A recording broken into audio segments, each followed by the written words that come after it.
Hi, my name's Alexis O'Hanlon. And I'm Jackson Weiser, and today we're going to discuss poverty in the modern age. How can we define, quantify, and measure such a complex human condition? And that starts with our thesis. So our thesis is that poverty should be defined as an individual's incapacity to pursue all 10 central capabilities. By using quantifiable data that the standard and adaptive MPI provides, we can apply the 10 central capabilities approach by proxy to examine the extent of poverty and compare conditions globally. If this thesis doesn't make sense right now, we're going to explain it in the rest of the presentation, so don't worry. In order to begin to explain it, we need to identify how we currently define and measure poverty. And how we do that in the United States is with the official poverty measure, or the OPM, which was created by Molly Orshansky in the 1960s, and she was a statistician and economist. And essentially what she did was she calculated the average thrifty food plan, which is essentially the minimum basic nutritional necessities that an average household would need. And she stated that if that on average took out about 1/3 of each family's income. So she identified that 1/3 line of median income as the poverty line for the entire nation. And it's still used today. So these are the current numbers used by the United States government. And you can see right here that the average family of 4 with 2 parents and 2 dependents, the poverty line is $31,812. Okay, so that takes us to some of the biggest pros of the OPM are that it's a very easy and consistent measurement, and then it also does show a general decrease in poverty since 1960, which is important to know. Unfortunately, this poverty measure doesn't really fulfill the goals that we are looking for. We believe that easy and consistent doesn't always necessarily embody accurate and efficient, and we also believe that it doesn't show enough of a decrease that has actually occurred in the United States since then. We believe that it's not all-encompassing of the expenses that an average family would incur in this country. Just food and just looking at income are not enough. We also believe it doesn't account enough for geography, because the poverty line being about $32,000, that may get you a heck of a lot further in Lincoln, Nebraska than it can in the inner city of New York City. This takes us to this figure, which shows since 1970, we can see that the poverty line is kind of flattening out a little bit, and there's a very subtle decrease, but for the most part, it's pretty stable. Whereas in reality, poverty has actually decreased pretty significantly statistically by since 1970.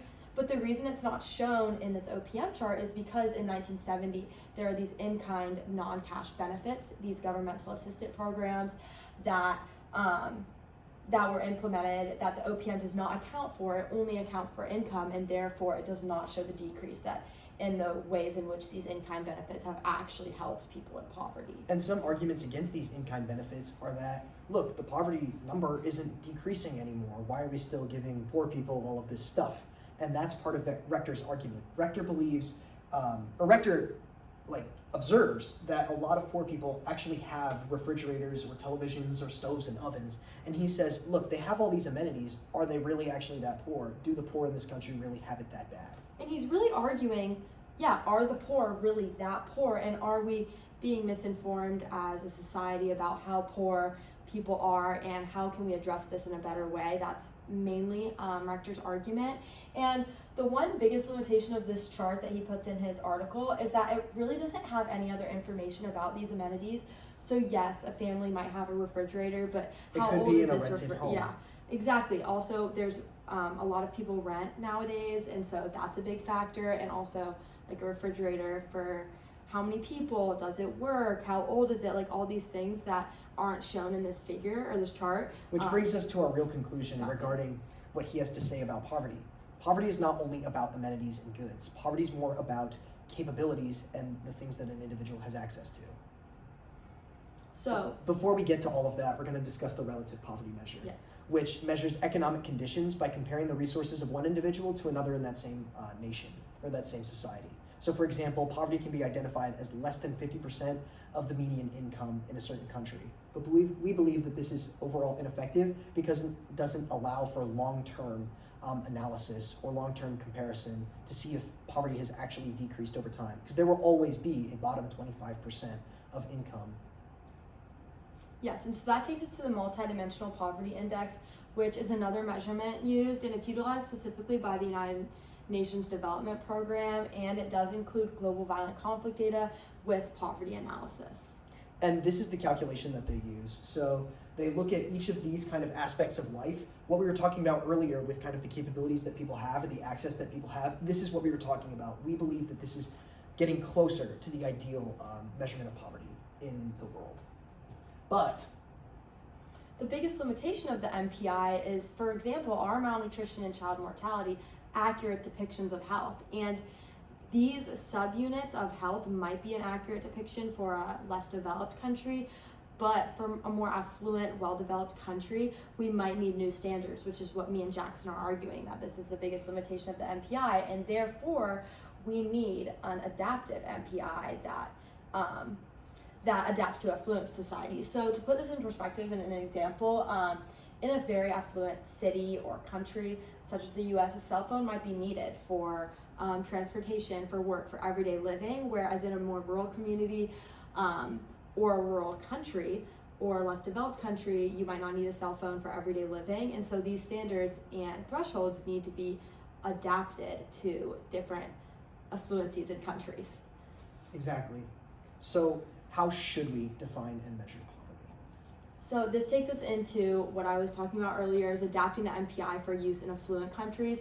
So by changing standards for health, education, and standards of living on a nation basis, then we will be doing a better job with showing the real indication of poverty in a more affluent country versus a less developed country. For example, in the United States, we could measure health according to access to Medicare or size of insurance deductibles for people in different living situations. We could also measure education by looking at the average distance of a child from elementary, middle, or high school in the United States. Yes, and so that takes us into the capabilities approach. And in order to really understand the capabilities approach, you got to understand the key definition. So what is a capability? A capability is the real freedoms that an individual has to achieve a given functioning. And then functionings are the doings and beings achieved through one's capabilities. Exactly. And potentially the most important factor in the capabilities approach is the term conversion factors, which are the elements at play that can affect what an individual can do with a given capability. So if we're both given a bike, in theory, that's supposed to give us the capability of movement. But if she doesn't have the ability to ride a bike and I do, I'm gonna get a heck of a lot more distance out of that bike than she is walking it. Mm-hmm. Okay, so this takes us to Sen's central arguments.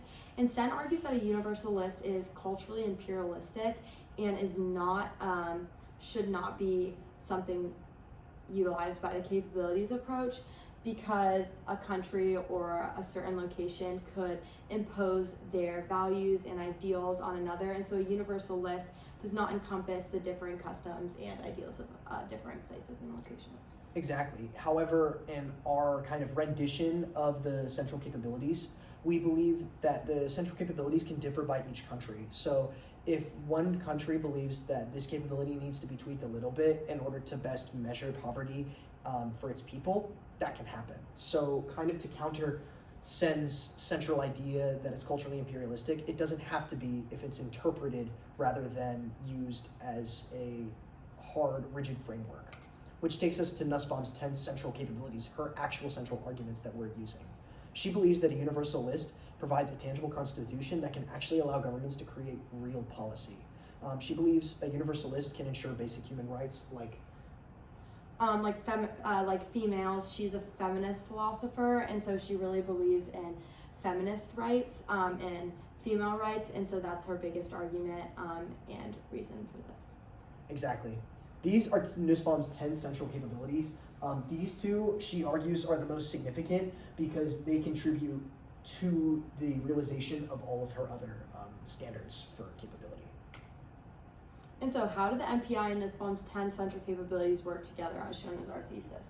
So the MPI's numbers and thresholds use the quantifiable data, and then with the 10 central capabilities, we can accurately understand the state, quality, and standard of living of all people, and accurately understand poverty, which is really important. Exactly. So we're going to take the numbers from the MPI and we're going to take the capabilities from Nussbaum smash them together, and we believe that we can accurately measure poverty. At least we can try to. And these are our resources.